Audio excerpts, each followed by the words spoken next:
You're still watching Morning at NTV. Arnold Segawa is my name. Let's shift gear and talk about the pension space.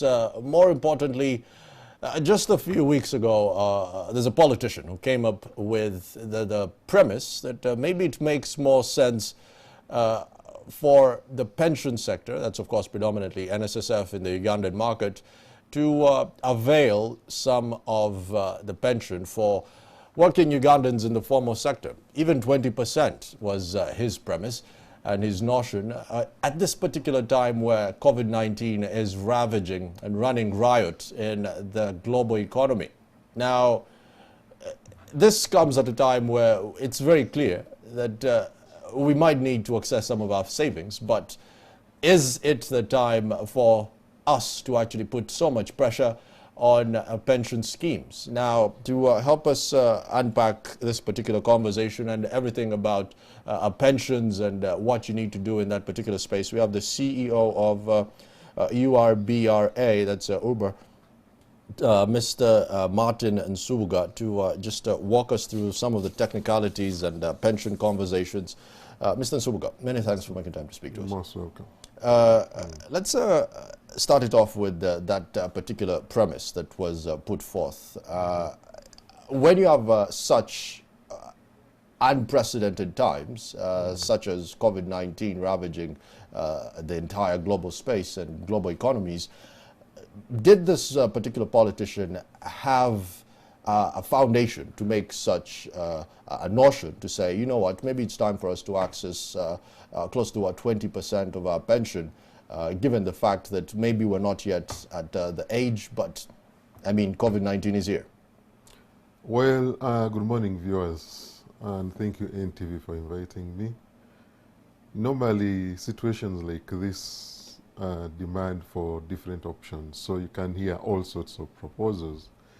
But when you're talking about the sector of pension or retirement benefits, it's quite a specific area of social security. So the thinking is that the current situation can be addressed by drawing down a few resources and then be paid out to members because it's part of social security. But the answer, or the quick answer to that, is no. And the reason is that from the onset, these monies were specific for a particular purpose, and that is for retirement, not for any eventualities that would happen along the way. Besides, that kind of situation was not envisaged at that point in time. But being sympathetic or feeling empathy for the situation, yes, it can happen. Now, when you look at the current market today and the structure, the way it was developed, members contribute only 5%, and their employers add on to that by 10%. So the question would be, don't you think it's the right time to think of redefining our saving culture? Probably. Don't you think we can even increase on the 5%, which is mandatory, and probably save an additional percentage that you can dictate as an individual to do all sorts of things? As far as the regulators are concerned, those funds are already preserved for a particular purpose. Now, when you look at, say, if a policy has been passed, you are talking of around 20%, which is quite a very high figure. The portfolio today, which is almost 15 trillion, of that NSSF has around 13 trillion, and the other occupational schemes having around 2 trillion. 75% of that largely is invested in government securities, and around 15 or 14% is in equities. So the remainder is in things like unquoted equities, or things like buildings, or unmovable property. So the amount remaining is quite very small. So when you look at the quick liquidity item that you can liquidate, that not even liquidate, the cash, our regulations provide that you can hold not more than 5% in cash asset. Now, all the schemes we have in this market, they are holding not more than 2%. Not more than 2%. So if there is a demand of 10% or even 20%, it means you need to liquidate or draw down some of the assets and I've already told you where these assets are. So there's a huge risk. It's a very grim picture, Martin, because if you're telling me that close to 75% is actually in fixed income. Now, for some of our viewers who might not understand these, it might be treasury bills, it might be bonds, then close to what, 15%, 13 is what you said? 14, call it 14, in 14, equities. Right, in equities. Now, equities are listed stocks, maybe a DFCU, that's the Uganda Securities Exchange. And you raise a very good point. The fact that you cannot just walk up to Uganda Securities Exchange and say, hey guys, I want to sell this stock. What are you giving me? You know, it's not just easy to liquidate. It's not. So definitely, with that particular premise, it was very dumbfounded and very ill thought. And there are actually two consequences to that. The first one is because you cannot readily liquidate them, it means you are probably going to get it at a discount. Now, getting that one at a discount, it means if you're expecting, as an illustration, 100, you'll get less than 100. So if a person is agitating for 10% of his money, ideally will not get the 10%, but will get less than 10%, if at all we were to go that route.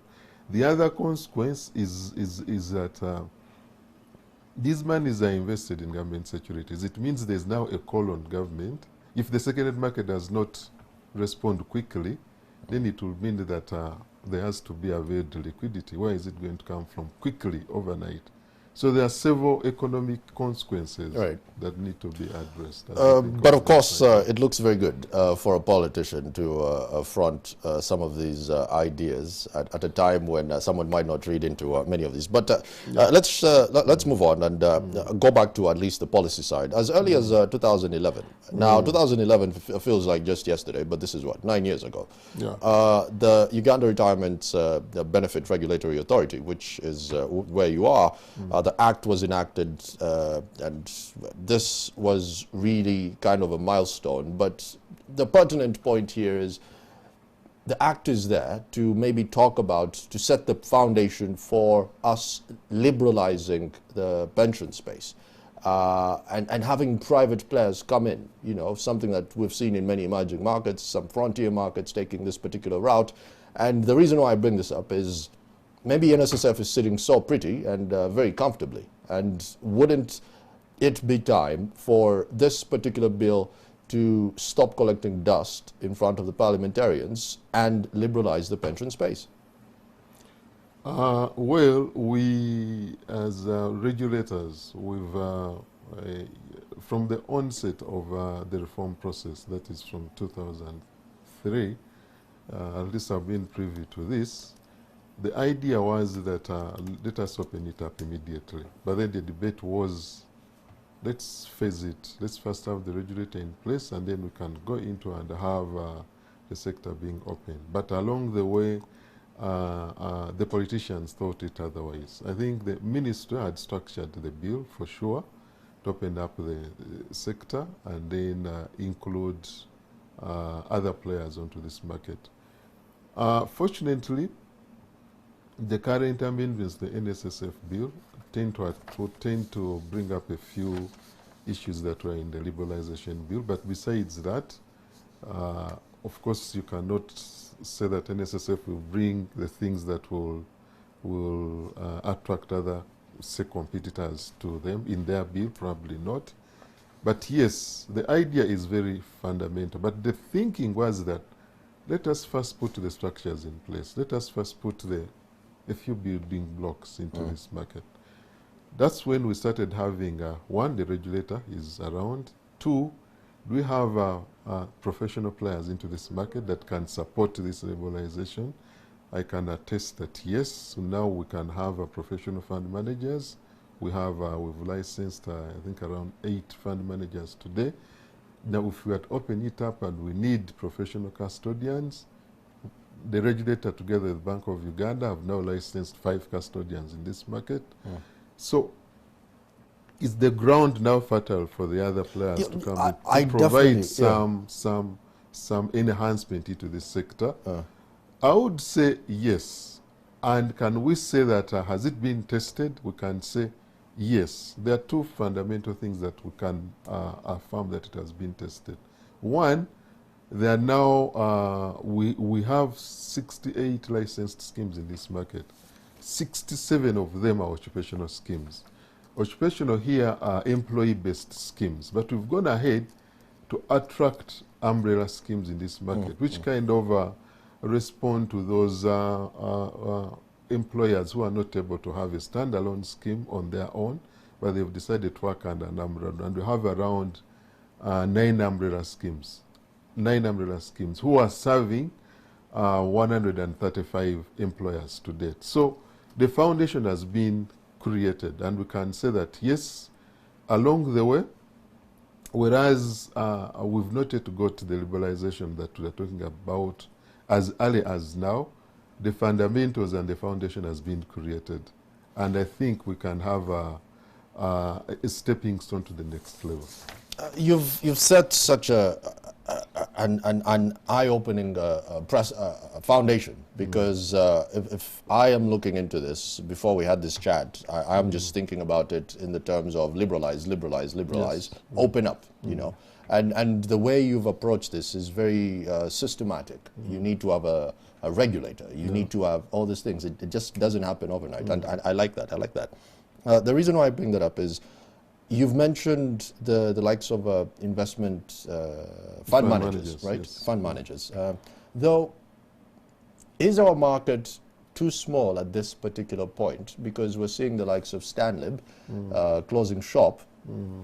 Is this signaling something that maybe we are not even ready as we speak right now? Maybe we need another 5 years. God knows we need to recover from COVID-19 now.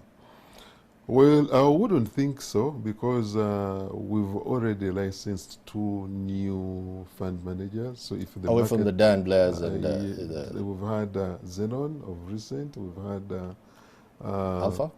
Xenon Alpha, not yet. But the issue here is, I think the fundamentals of Stanley exit were quite different. I think the parent company in South Africa, which is Standard Bank. It's because what we call Stanbic here. Yes. Yeah, it's part of the Standard Bank group, and they're really restructuring the whole had of probably Africa. different ideas. And well, I would say that they're the first fund managers in this market, and they supported a lot.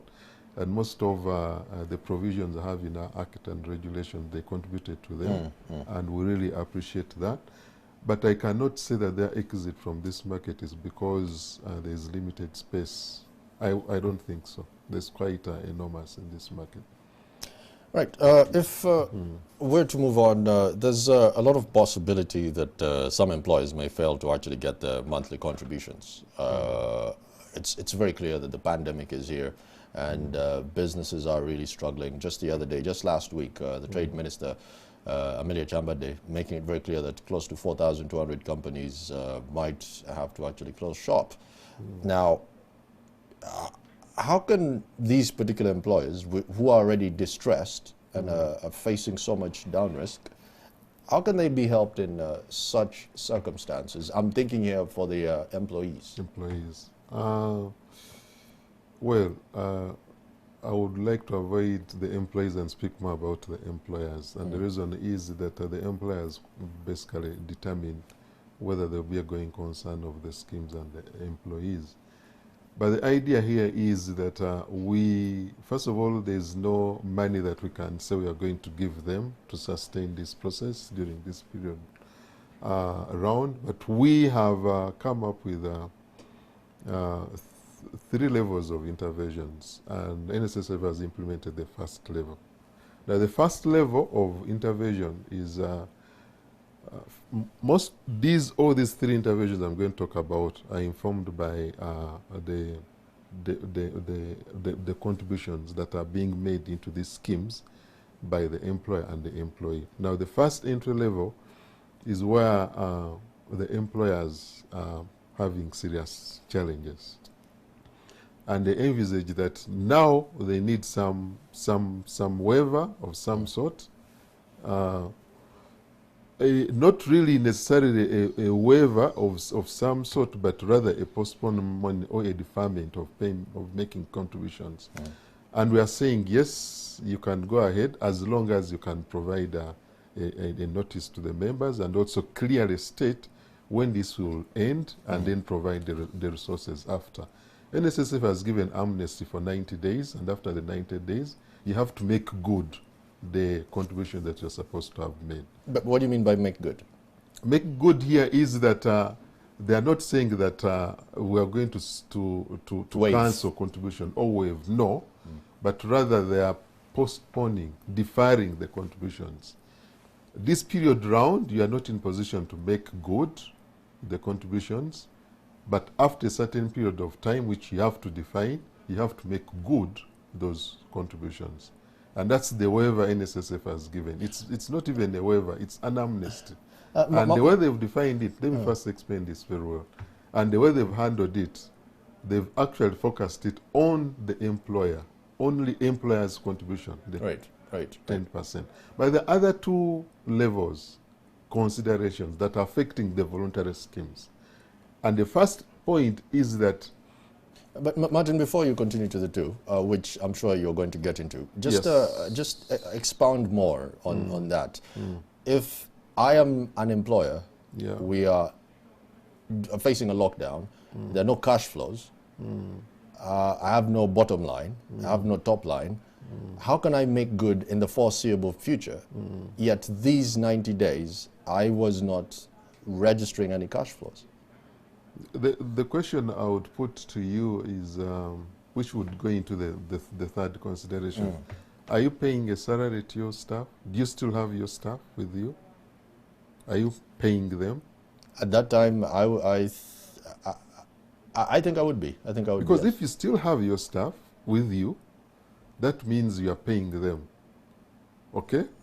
And the methodology of contribution is based on the salary you are paying. So there's no way you can say that you are not going to pay. The only leeway is to create a liquidity room for you and say for now, because the employer's contribution is quite substantial, it's 10%, let us defer it.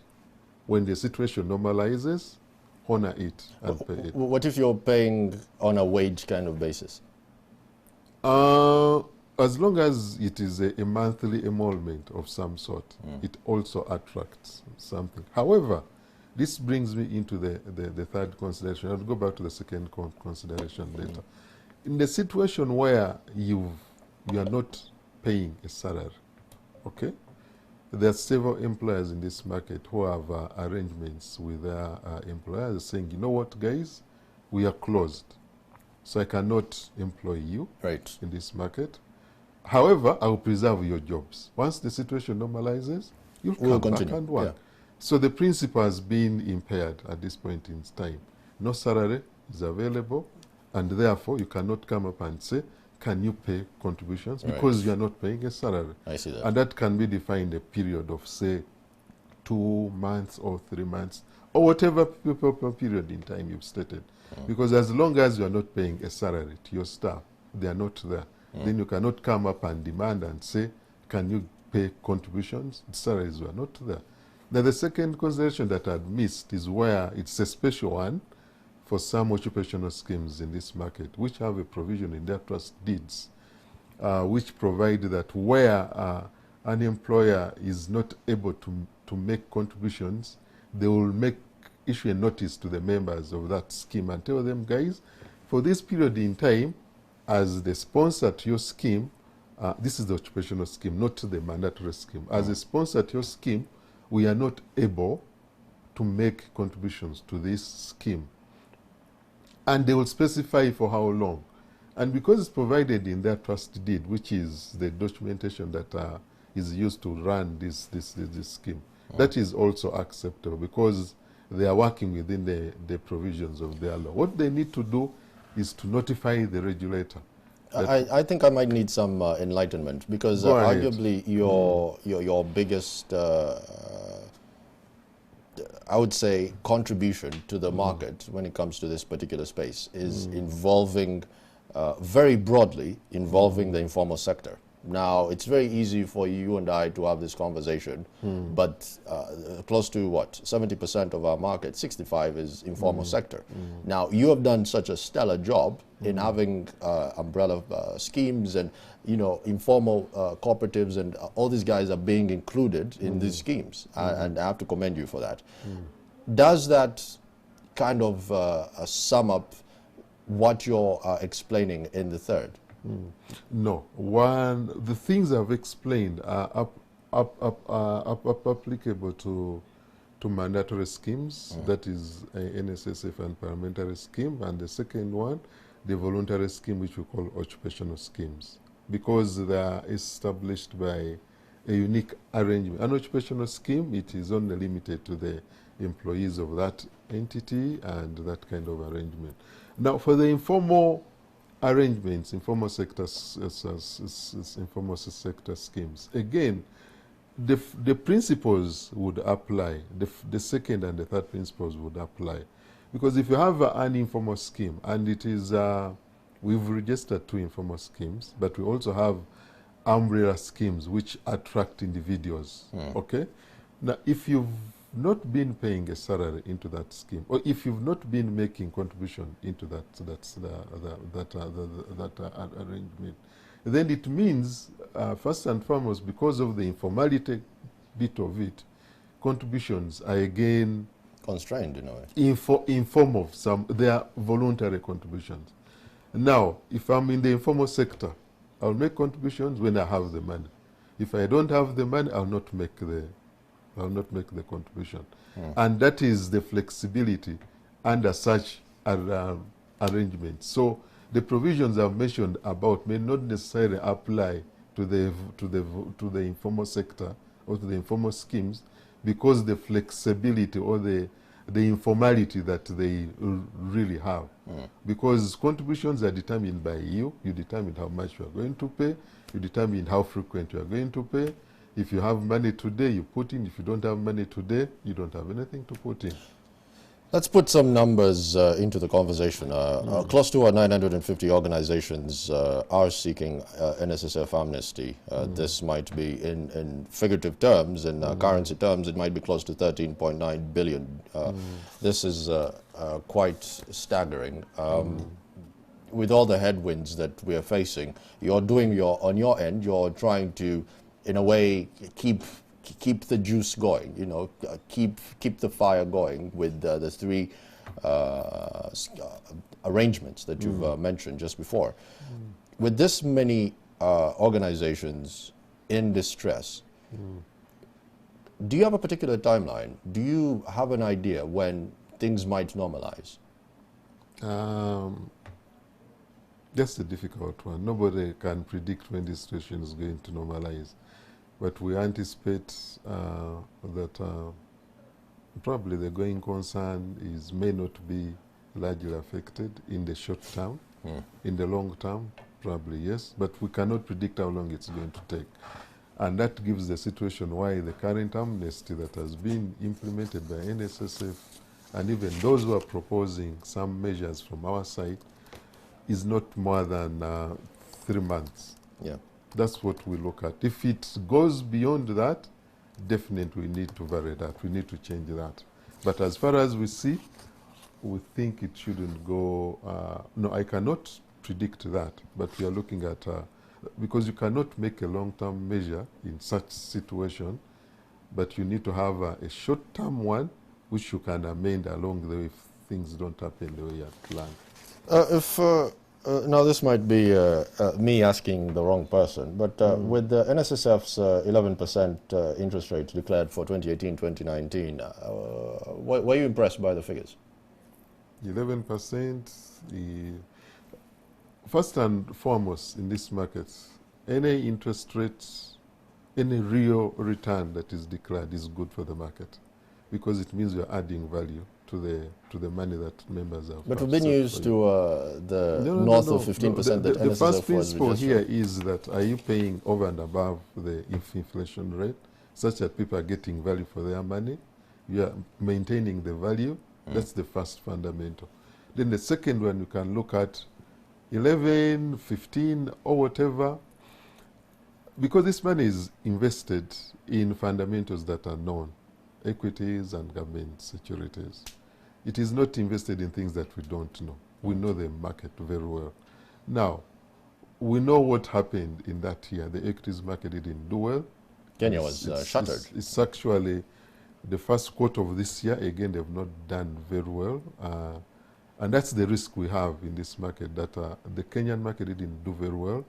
And a number of equities in our sector are equities of the Kenyan market. So Cross-listed. exactly, Yeah. cross-listed. So, but declaring 11%, there's no problem with it as long as the return is over and above Inflation. the inflation rate. Right. Mr. Zumuga, you have all the right answers. There's also a proxy to that. When you look at where this money is invested, money is invested in government securities, largely, as I've said earlier, 80 or 75%. For NSSF, it's almost 79, thereabout. Now, if you declare 11%, when we know that the 365 instrument, or the longest instrument you have, is around 14, 13%, thereabout, then if you get that figure net off the operational cost of the scheme, it's not an outlier rate. It's within what would anticipate. Would have serious concerns if they are declaring, say, 6%. It's above inflation, but 6%, but you know where you're investing the money.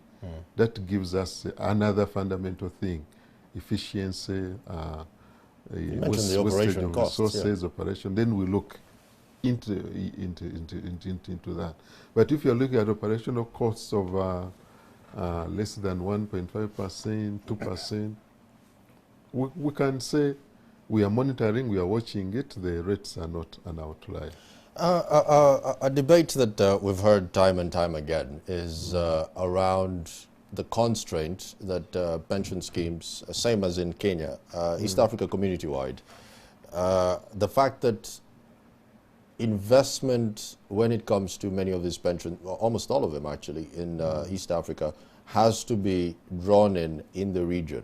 Now, on one end, it is very good. The coalition of the willing is working. We have a priority when it comes to investing among one another, especially for the securities, the fixed income securities.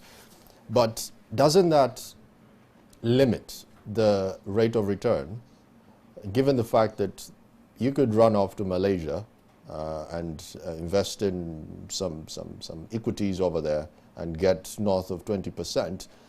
China, Tencent, all these equities are out there floating, especially in emerging markets, in frontier markets. Doesn't the act of the East Africa community constrain the pension schemes and the returns as a whole?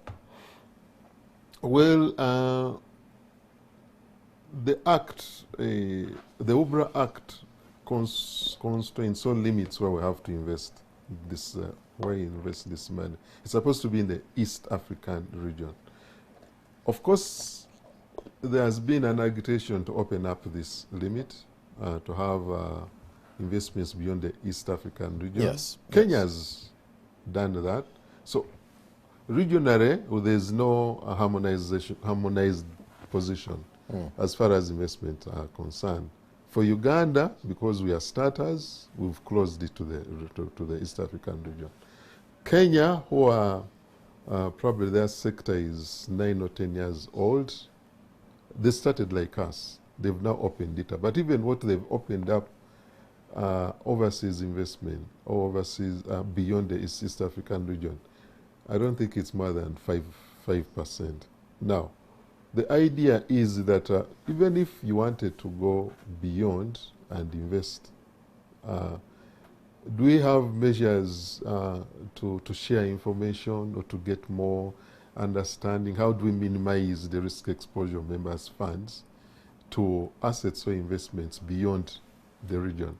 In this East African region, we have a relationship as regulators. We share information, we share if assets are, if equities are crossly listed, we can easily know.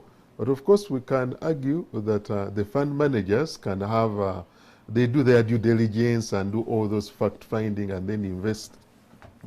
But have we really advanced to that level to expose members' funds to the markets that we are not well versed with? But I hear you there, Martin. And that's why we are a bit, even our advanced economy, the Kenyan one, have also limited it to a certain percentage. So, but then my problem is that NSSF's performance is arguably as good as Safaricom, because if you're heavy on Safaricom, if you're heavyweight on Safaricom stock, and Safaricom has a bad 2019, it's a done deal. NSSF's returns are almost going to be as good as that. Yeah. That is not all of it, by the way. Like I've said, only 14% of the portfolio is in equities. Safaricom in this market, I think NSSF has around of their equities portfolio. It's around 26% of Safaricom. But we are looking at 26% of 14%. So the exposure is still not that significant or huge. But the idea is that if it makes good money, well, we would probably lose on that opportunity of making the good money. But like safe. I've said, the fundamental issue here is, as regulator, is members' money protected? Is it safe? Is it prudently invested? Is it well managed? Are resources not abused, or are the operational costs not through the roof? So if there is any prudent investment decisions that are being made, and if the fund managers, in their wisdom, are preferred to actually, given these fundamentals we see in this market, we see a shift in their asset class placement. They are moving away from equities to the government securities. So nobody is, the brilliant fund managers have in this market, nobody has agitated that, you know what, let's try and explore this and that. So, Martin, many thanks for making time to speak to us. That was the CEO of the Uganda Retirement Benefits Regulatory Authority. The CEO, that's Martin Nsubuga, just walking us through the fundamentals, the pension nitty-gritties. In a way, that was a pension scheme 101, just walking us through all of that. Let's take a quick break. We'll be back with more. Morning.